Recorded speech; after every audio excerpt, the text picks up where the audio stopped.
बिस्मिल्लाहिर्रहमानिर्रहीम। अस्सलाम वालेकुम बच्चों। आज जो हम टॉपिक पढ़ने जा रहे हैं वो है हमारे पास stationary waves in air column. आपको याद होगा लास्ट टाइम हमने जो टॉपिक पढ़ा था उसमें हमने स्टेशनरी वेव्स को प्रोड्यूस किया था विद इन अ स्ट्रिंग। अब हम with in another medium that is air, उसके अंदर हम स्टेशनरी वेव्स को प्रोड्यूस करने जा रहे हैं।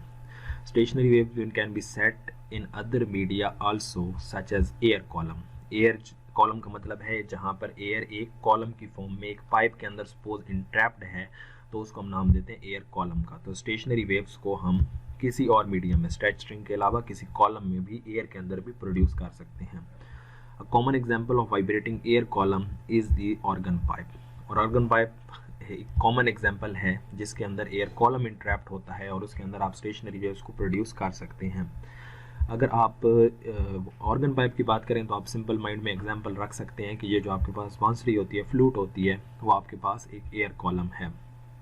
The relation between the incident wave and the reflecting wave depend upon whether the reflecting end of the pipe is open और closed. तो वो जो रिलेशन बनेगा दो इंसिडेंट और रिफ्लेक्टेड वेव का आपस में, वो डिपेंड कर रहा है पाइप की टाइप पे। और पाइप की दो टाइप्स होती हैं।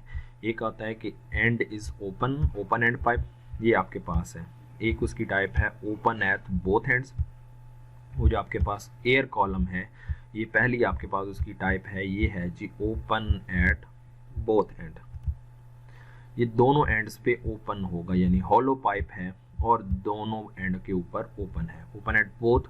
और ये है क्लोज एंड पाइप, एक एंड इसका क्या होगा, क्लोज होगा। ये हमारे पास क्लोज एंड पाइप है। ये पाइप की दो टाइप्स हैं।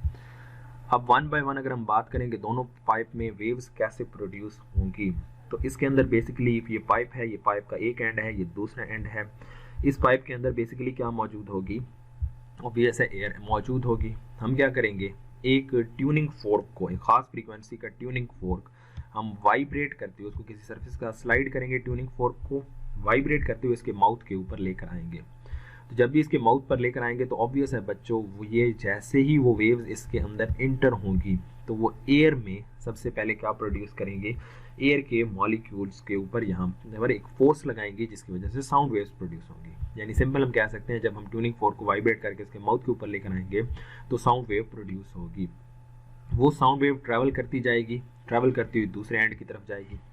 अब यहाँ पर देखिए ये ओपन एंड पाइप है, यहाँ पर मॉलिक्यूल्स को फ्रीडम है कि वो फ्रीली वाइब्रेट कर सकें, कोई रोकने वाला नहीं है।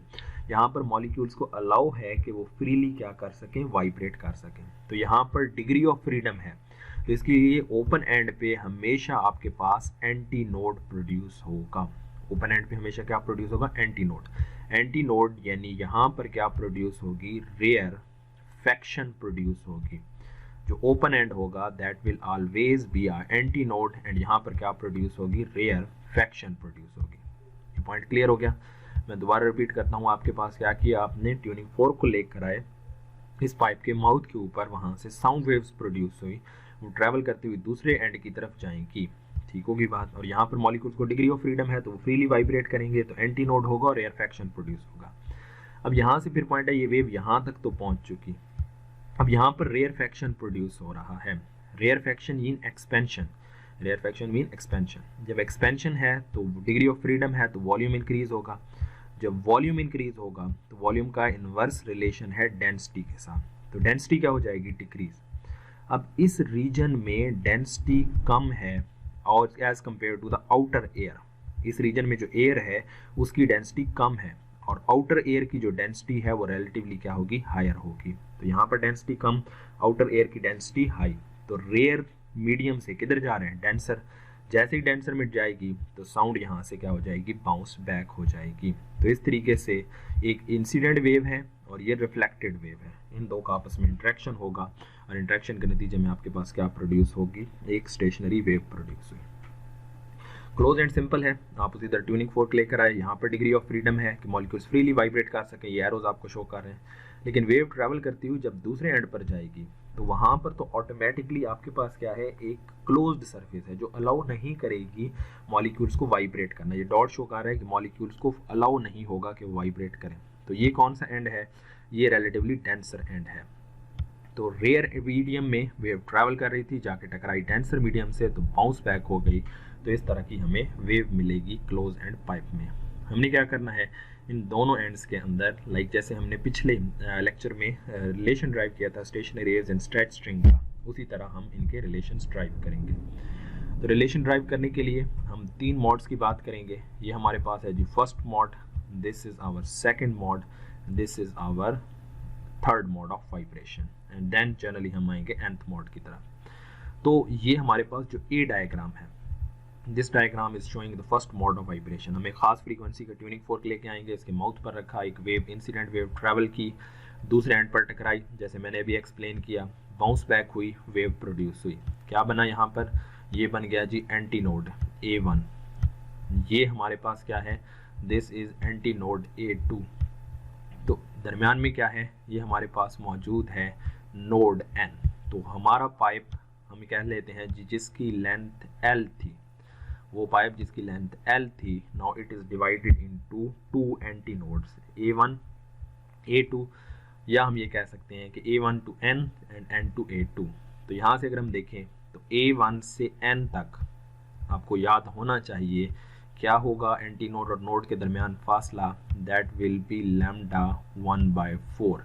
The distance between consecutive anti node and node is lambda 1/4। This will also be lambda 1/4. Now total length is divided into lambda 1/4 plus lambda 1/4. Lambda 1/4 plus lambda 1/4 will become 2 lambda 1/4. Length will be 2 lambda 1/4. तो 2 to 4, तो length हमारे पास जो आ चुकी है, this will be lambda 1/2, and जो हमारे पास wave length आई ये उधर शिफ्ट हो जाएगा 2, तो wave length lambda 1 first mod के लिए आई 2L over lambda 2L over 1 कह सकते हैं। lambda 1 is equal to 2L over 1। Speed की बात करें, v is equal to f lambda, frequency f is equal to v over lambda। Now frequency f1 will become v over lambda 1, क्योंकि speed तो constant होगी, तो f1 is equal to v over lambda 1। Wavelength की value put की जो हमारे पास ऊपर find out की है 2L, तो f1 इक्वल टू आ चुका है v over 2L। ये फर्स्ट फ्रीक्वेंसी हमारे पास आ चुकी, this can also be written as 1v over 2L।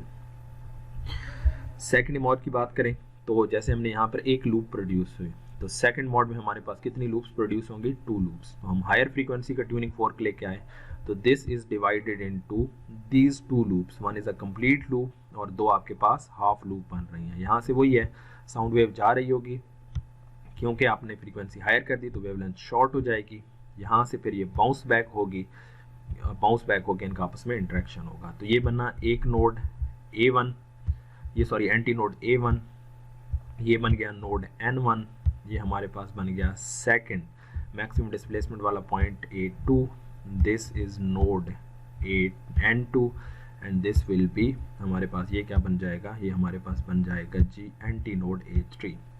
Now our length is divided into A1 into N, तो A1 into N कितना आ जाएगा, ये बन जाएगा जी आपके पास, यहाँ पर हम लिख सकते हैं, ये हमारे पास बन गया A1 to N lambda 2/4। Next node to node lambda 2/2, second mode के लिए लैम्डा 2 लिख रहे हैं, तो ये हमारे पास आ जाएगा lambda 2/2। Next node to antinode lambda 2/4 again, तो ये हमारे पास इस तरह ये जो टोटल लेंथ है वो इतनी वेव लेंथ में डिवाइड हो चुकी है, लैम्डा 2/4 लैम्डा 2/2 लैम्डा 2/4। 4 एलसीएम लिया तो ये बन जाएगा लैम्डा 2 एज इट इज़ आ गया, ये जो लैम्डा 2 है एज इट इज़ आ गया, यहाँ पर एलसीएम मल्टीप्लाई हो जाएगा, सिंपल है बच्चों, 2 लैम्डा 2/2 लैम्डा 2 प्लस लैम्डा 2, तो lambda 2 plus 2 lambda 2 plus lambda 2 over 4, तो ये बन जाएगा 4 लैम्डा ओवर 4। तो सिंप्लीफाई किया तो एल हमारे पास किसकी इक्वल आ चुका है, लैम्डा 2 के, यानी वेवलेंथ हमारे पास डिवाइड हो चुकी है लैम्डा 2 में। जहाँ पे इसको मैं ऐसे भी लिख सकता हूँ कि lambda 2 is equal to lambda 2 is equal to 2L over 2, ठीक होगी बात, lambda 2 is equal to 2L over 2, क्योंकि 2L कैंसिल होकर फिर यही चीज़ आ जाएगी ना, तो फ्रीक्वेंसी उसी तरह आ जाएगी हमारे पास, F2 is equal to V over lambda 2, F2 is equal to V over lambda 2, तो लैम्डा 2 की जगह 2L ओवर 2 पुट किया, तो F2 is equal to 2V over 2L। अब V ओवर 2L किसकी इक्वल है, F1 के, तो F2 को हम ये भी लिख सकते हैं, ये किसकी इक्वल आ गया, 2F1 के इक्वल आ गया। मैथमेटिक्स है बच्चों, और इसमें ऐसा कोई मेन चीज़ नहीं है। लैम्डा 3 वाला आपने खुद करना है, यानी थर्ड मॉड के लिए आप खुद इसको कर लेंगे। ये इसकी डायग्राम है आपके पास, इसमें आपके पास हायर फ्रीक्वेंसी का लेकर आए तो 2 कंप्लीट लूप्स प्रोड्यूस हुई, one this loop and one is this loop, और 2 हाफ लूप प्रोड्यूस होके यानी कि एक कंप्लीट लूप बना रहे हैं, तो 3 लूप्स बन रही होगी। तो लेंथ जो हमारे पास वेव लेंथ आएगी यहाँ से, ये बाकी आपने खुद करना है। एंटी नोड और नोड में कैसे डिवीजन है अब तो आपको उम्मीद है समझ आ चुकी होगी, कन्फ्यूजन नहीं होनी चाहिए। लैम्डा 3 हमारे पास किसकी इक्वल आ जाएगा, 2L/3 के। Lambda 3 is equal to 2L/3 and frequency आ चुकी है 3V/2L which can also be written as 3F1। इसकी कैलकुलेशन आप करेंगे तो कर लेंगे, समझ आ जाएगी आपको, इतनी मुश्किल नहीं है। तो अब अगर हम बात करें, ये तो हो गया हमारे पास जनरली हमने देखा first mode, third, second and third mode की। अब अगर हम यहाँ पर बात करें nth मोड की, यानी जनरल फार्मूले की, तो nth मोड के लिए बेटा जनरली हम यहाँ पर लिखते हैं जी, पहले में देखें मैंने लिखा था lambda 1 is equal to 2L/1, lambda 1 is equal to 2L/1। दूसरे के लिए क्या लिखा था, lambda 2 is equal to 2L/2। तीसरे के लिए क्या है, लैम्डा 2L/3। तो लैम्डा n क्या होगा यहाँ पर, 2L सब में ऊपर कॉमन है और n नीचे आ रहा है जस्ट अ नंबर। तो ये पहले के लिए 2L/1, दूसरे के लिए 2L/2, तीसरे के लिए 2L/3, तो n के लिए क्या आ जाएगा, 2L/n। फ्रीक्वेंसी की बात करते हैं Fn, पहले के लिए है 1V/2L, 1V/2L, दूसरे के लिए 2V/2L, तीसरे के लिए 3V/2L। तो n के लिए क्या होगी, n के लिए सिंपली आ जाएगा nV/2L। ऐसा ही है, ये हमारे पास रिलेशन आ गया। अब पहले के लिए फ्रीक्वेंसी F1, दूसरे के लिए frequency double of that one, third के लिए ट्रिपल ऑफ दैट वन, तो n के लिए क्या आ जाएगी, NF1 आ जाएगी। ये हमारे पास आ गया concept when the pipe is open at both ends. ये हमने पहला केस देखा, यानी stationery waves in air column में ये पहला हमने कंप्लीट कर लिया कि when pipe is open at both ends तो किस तरीके से स्टेशनरी वेव्स प्रोड्यूस होंगी। ये केस 1 था। नेक्स्ट आते हैं केस 2 की तरफ, when pipe is closed eight one and. Pipe is closed eight one and, तो हमने कहा था कुछ इस नेचर की स्टेशनरी वेव्स प्रोड्यूस होंगी जो यहाँ पे हमें नजर आ रही हैं। तो अब हम बात करते हैं इसमें भी उसी तरह 3 मॉड की, when pipe is closed eight one and. तो इसमें क्या होगा, इसमें जब हम एक ट्यूनिंग फोर्क लेके आए क्लोज एंड पाइप के ऊपर, तो यहाँ पर हमारे पास बना एक एंटी नोड और दूसरा हमारे पास क्या बन रहा है, नोड बन रहा है। तो एंटी नोड और नोड के दरमियान डिस्टेंस आपको पता है वो कितना होगा, λ/4। फर्स्ट मोड के लिए क्या आ जाएगा, λ1/4। ये हमारे पास वैल्यू आ गई, जिसका मतलब वो जो पाइप जिसकी लेंथ L थी वो हमारे पास λ/4 लेंथ में डिवाइड हो चुका है, λ/4 लेंथ में डिवाइड हो चुका है। तो यहाँ से λ1 किसकी इक्वल आ जाएगा, ये इधर शिफ्ट हो जाएगा, तो ये इक्वल टू आ जाएगा λ1 is equal to 4L। Frequency की बात करेंगे तो F1 is equal to V/λ, तो ये आ जाएगा F1 is equal to V/4L। Simple, ये हमारे पास 4L/1 इसको मैं लिख लेता हूँ और ये हमारे पास 1V/4L। ये फ्रीक्वेंसी आ चुकी और ये वेवलेंथ आ चुकी। सेकंड मॉड, उसे हायर फ्रीक्वेंसी का जब हम ट्यूनिंग फोर्क लेके आएंगे उसी पाइप के अंदर, तो अब यहाँ से हमारे पास ये वेव ट्रैवल करती हुई जाएगी, ट्रैवल करती हुई जब दूसरे एंड के साथ टकराई, डेंसर मीडियम के साथ बाउंस बैक हो गई, तो यहाँ से हमें क्या मिली, एक आध कंप्लीट लूप और एक आधी लूप मिलेगी। ये हो गया हमारा एंटी नोड A1, ये बन गया नोड N1 और ये हमारे पास नोड बन गया N2। तो our complete loop is divided into antinode into node and node to node हम ले लेते हैं। तो एंटी नोड टू नोड का फासला क्या होगा, यानी लेंथ L जो है सेकंड मॉड में वो क्या हो चुकी है, λ2/4 एंड नोड टू नोड वो क्या बन चुकी है, λ2/2। तो 4 LCM लिया, λ2 एज इट इज, ये बन जाएगा 2λ2, तो ये बन जाएगा 1λ2 प्लस 2λ2 3λ2/4, तो ये 4 उधर शिफ्ट होगा, तो λ2 इज इक्वल टू 4L/3, ये बन गया 4L/3। सेकंड मॉड की बात करेंगे तो F2 is equal to V/λ2। Frequency की बात कर रहे हैं तो F2 is equal to V over, ये बन जाएगा 4L/3। 4L/3, अब 3 यहाँ से अगर हम बाहर ले लें तो V/4L बचेगा, तो वो 3F1 की इक्वल, 4 ओवर V/4L F1 की इक्वल, तो F2 is equal to 3F1। अब ये तो हो गया हमारे पास सेकंड मोड। थर्ड मोड के लिए आप खुद इस तरह कर लेंगे जैसे आपको नज़र आ रहा है। nth मोड की तरफ आते हैं तो पहले में है लैम्डा 4l/1, दूसरे में है 4l/3, तीसरे में होगा 4l/5, क्योंकि बॉटम में देखें तो ऑड इंटीजर आ रहा है।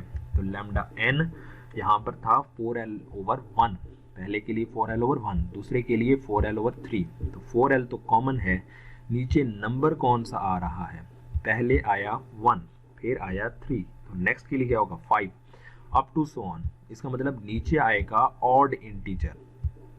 4l/ जो भी मॉड होगा उसके अकॉर्डिंगली आप उसका ऑड इंटीजर पुट कर देंगे। एंड फ्रीक्वेंसी के लिए क्या आएगा 1v/4l, ये था आपके पास ये फ्रीक्वेंसी बल्कि यहाँ पर पड़ी हुई है 3v/4l। नेक्स्ट f3 के लिए क्या होगी 5v/4l। तो fn के लिए क्या आ गई nv/4l, where this n is an odd integer. तो ये हमारे पास टॉपिक था stationary waves in air column का। ये आपका पॉसिबल लॉन्ग क्वेश्चंस में शामिल है, तो आप इसको उसी के मुताबिक करेंगे। बेटा ये दो टॉपिक्स जो कल हमने पढ़ा था और आज, इनको जब तक आप खुद बाय हेड प्रैक्टिस नहीं करेंगे तब तक ये पॉइंट्स क्लियर नहीं होते। तो इसको नोट डाउन करें, लिखें, फिर इंशाल्लाह आपसे मुलाकात होगी नेक्स्ट लेक्चर में। अल्लाह हाफ़िज़।